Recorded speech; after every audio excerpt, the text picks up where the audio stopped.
আপনের এটা না সৃজনশীল। দেখো কি বলছে, চুম্বকের নাম ম্যাগনেট কিভাবে হলো।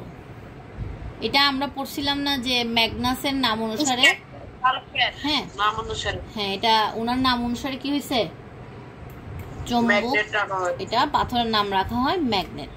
আচ্ছা, একটি দণ্ড চুম্বককে ভেঙে দুই টুকরা করলে কি ঘটনা ঘটবে।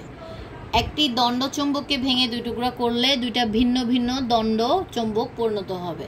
তাহলে একটি দণ্ড চুম্বকের দুইটা প্রান্ত থাকে, একটা কি উত্তর মেরু আর একটা কি থাকে দক্ষিণ মেরু থাকে।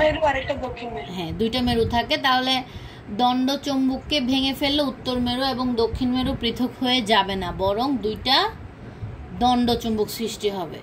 এবং যখন মানে এটা বুঝাইছে কি, যখন একটা চুম্বক নিবা, এটা যখন তুমি দুই টুকরা করে ফেলবা, তখন ধরো এটা যদি উত্তর মেরু হয়, এটা দক্ষিণ মেরু না, তো এখন ওরা বলতে চাচ্ছে যদি আমি এটাকে দুই টুকরা করে ফেলি তাহলে কি উত্তর মেরু আর দক্ষিণ মেরু আলাদা হয়ে যাবে? না, আলাদা হবে না। যখন আমি ধরো আলাদা করে ফেললাম দুইটা, এটা একটা হয়ে গেল, এটা আর একটা হয়ে গেল, হ্যাঁ, আমি ভেঙে এটাকে দুই টুকরা করলাম, করার ফলে দেখবা এখানেও একটা উত্তর মেরু সৃষ্টি হবে, এখানেও একটা দক্ষিণ মেরু সৃষ্টি হবে, এবং এখানেও একটা উত্তর, এখানেও একটা দক্ষিণ। তাহলে এটা দ্বারা কি বুঝলাম, কখনোই কি উত্তর এবং দক্ষিণ মেরুকে আলাদা করা যাবে না। নতুন যেই দণ্ড সৃষ্টি হবে ওগুলোতেও কি থাকবে, উত্তর এবং দক্ষিণ মেরু উভয়টাতেই থাকবে, বুঝছো? হ্যাঁ, এখন এই দুইটা প্রশ্ন যখন উত্তর দেয় নাই, আমি এমনি ব্যাখ্যা করে দিচ্ছি, যদি এরকম আসে তাহলে তোমরা কিভাবে লিখবা। দেখো বলছে বিদ্যুৎ শক্তি চালনা করলে 1 নং চিত্রে কি ঘটবে ব্যাখ্যা করো। এখন 1 নং চিত্রটা কিসের এবং 2 নং চিত্রটা কিসের? 1 নং চিত্রটা হচ্ছে তোমার শক্তিশালী চুম্বক সৃষ্টি করা যায় 1 নং চিত্র দিয়ে, বুঝছো? আর 2 নং চিত্রটা হচ্ছে নর্মাল আমরা যে চুম্বকগুলো ইউজ করি না ওগুলা, এগুলোর এই চুম্বকগুলোর শক্তি কম। আর এই চুম্বকগুলো দেখবে এরকম যখন তারের কুণ্ডলী বলছিলাম না তোমাদেরকে, পেঁচানো পেঁচানো তার দিয়ে, এটা হচ্ছে কি একটা তারের কুণ্ডলী। তাহলে এটার মধ্য দিয়ে যখন আমি বিদ্যুৎ চালনা করব, হ্যাঁ, কারেন্ট যখন দিব এটার ভিতরে, তখন দেখবে এখানে শক্তিশালী চৌম্বক ক্ষেত্র তৈরি হবে, বুঝছো? তো এটাই, হ্যাঁ, শক্তিশালী চৌম্বক ক্ষেত্র তৈরি হবে। তাহলে এখানে বলছে না যে বিদ্যুৎ শক্তি চালনা করলে 1 নং চিত্রে কি ঘটবে, তাহলে এটার উত্তর হবে যখনই আমরা 1 নং চিত্রে বিদ্যুৎ শক্তি দিব তখন কি ঘটবে, শক্তিশালী চৌম্বক ক্ষেত্র তৈরি হবে। হ্যাঁ, তো শক্তিশালী চৌম্বক ক্ষেত্র তৈরি হবে এখানে। তো এটা যতক্ষণ আমরা বিদ্যুৎ দিতে থাকবো ততক্ষণ এটা কিসের মতো আচরণ করবে, চৌম্বকের মতো আচরণ করবে। বুঝে গেছে? এগুলো ব্যাখ্যা করে লিখে দিবা। এরপর হচ্ছে ঘ নাম্বারে বলছে একটি লোহার পিন কোন চিত্রের জন্য বেশি আকর্ষণ অনুভব করবে। একটা লোহার পিন, দেখো যেই চৌম্বকের শক্তি বেশি, লোহার পিন তার দিকে বেশি আকর্ষণ করবে না? তাহলে আমি বলছিলাম এটার শক্তির মান নির্দিষ্ট, কিন্তু এটার শক্তির মান অনেক বেশি। তাহলে বলো তো চৌম্বকটা কোন দিকে বেশি আকর্ষণ করবে, এদিকে না এদিকে?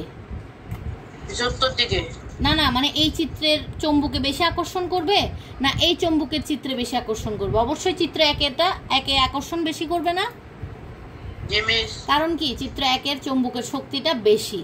হ্যাঁ, এটা তো নির্দিষ্ট মান থাকে এটা, তো এটার শক্তি কম। তাহলে বলছে একটি লোহার পিন কোন চিত্রের জন্য বেশি আকর্ষণ করবে? অবশ্যই চিত্র 1-এর জন্য বেশি আকর্ষণ করবে। হ্যাঁ বলো, বুঝি নাই।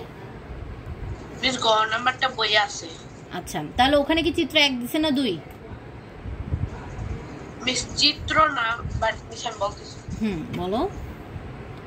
আচ্ছা, ওইটার ছবিটা একটু দিয়ে দাও, তাহলে আপন ওখান থেকে পড়ে নিতে পারবে ব্যাখ্যাগুলা।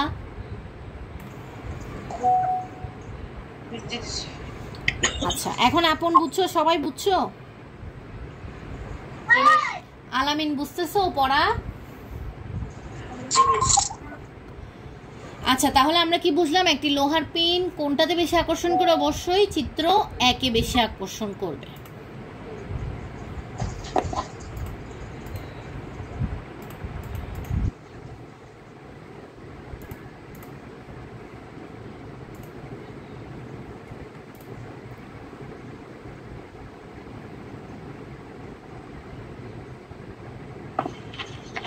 না, এটা হচ্ছে আলাদা জিনিস, এটা ওটা না। এটা হচ্ছে তোমার মানে কুণ্ডলীর মধ্য দিয়ে যখন আমি বিদ্যুৎ চালাবো তখন এটা কিসের মতো আচরণ করবে, চৌম্বকের মতো। কেন? কারণ যখন বিদ্যুৎটা দিব তখন এই কুণ্ডলীর চারপাশে চৌম্বক ক্ষেত্র তৈরি হবে, ঠিক আছে। আর ঘ নাম্বারের উত্তরটা কি? ঘ নাম্বার বলছে যে কোন চিত্রে আমি যখন লোহার পিন মানে লাগাবো বা লোহার পিন দিব, এইখানে লোহার পিন দিলে বেশি শক্তি পাবো বা বেশি আকর্ষণ পাবো, না এখানে দিলে পাবো? তো অবশ্যই বলবো কি আমরা চিত্র 1-এ যখন লোহার পিনটা দিব তখন বেশি শক্তি পাবো। কারণ কি, যেই চৌম্বকের শক্তি বেশি সেই চৌম্বক বেশি টানবে না, কাছে টানবে না লোহার পিনটাকে। তাহলে আমরা বললাম যে কি চিত্র 1-এর শক্তি বেশি, অর্থাৎ এই কুণ্ডলীটার শক্তি বেশি, এটা চৌম্বক বেশি উৎপন্ন করে চৌম্বক শক্তি। এজন্য আমরা লোহার পিন কোথায় দিব?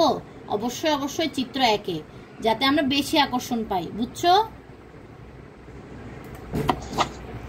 আচ্ছা, এরপর আমি নেক্সট সৃজনশীলে যাচ্ছি। এটা তো মনে হয় সৃজনশীল না, এটা তো জাস্ট প্রশ্ন মনে হয়, না? আলামিন, এটা তুমি দিছো না? আচ্ছা, এটা জাস্ট একটা প্রশ্ন, আমি প্রশ্নটার ব্যাখ্যা করে দিচ্ছি। দেখো, বলছে কি সাধারণ একটি ব্যাটারি বিদ্যুৎ ঝুঁকিপূর্ণ না হলেও বাসাবাড়ির লাইনের বিদ্যুৎ ঝুঁকিপূর্ণ কেন?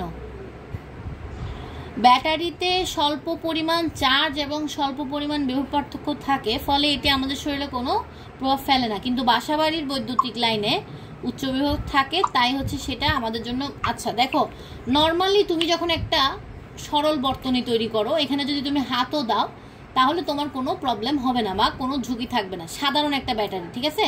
এটা কোনো ধরনের সমস্যা করবে না। যেমন দেখো, স্কুল কলেজে বিভিন্ন ধরনের বড় বড় প্রজেক্ট তৈরি করতে দেয় না? তো সেক্ষেত্রে কি হয়, সেক্ষেত্রে তোমার বড় বড় প্রজেক্টে কি হয়, ছোট ছোট ব্যাটারি যুক্ত করে, যেগুলো কি আমাদের শরীর সহ্য করতে পারে। হ্যাঁ, আমাদের শরীরের কোনো ধরনের ক্ষতি হয় না। কিন্তু আমাদের বাসা বাড়িতে যেগুলো কারেন্টের লাইন থাকে, সুইচ বোর্ড থাকে, সেখানে যদি তুমি আঙ্গুল দিয়ে দাও তাহলে কি তুমি বেঁচে থাকতে পারবা? তাহলে কি ওখানে বড় বড় ভোল্টেজ, বড় বড় বিভব পার্থক্য থাকে, যেটা কিনা উচ্চ বিভব সম্পন্ন, সেটা তোমার শরীরের ক্ষতি করবে। এজন্য বলছে যে কি বাসাবাড়ির লাইনের বিদ্যুৎ ঝুঁকিপূর্ণ, বুঝছো?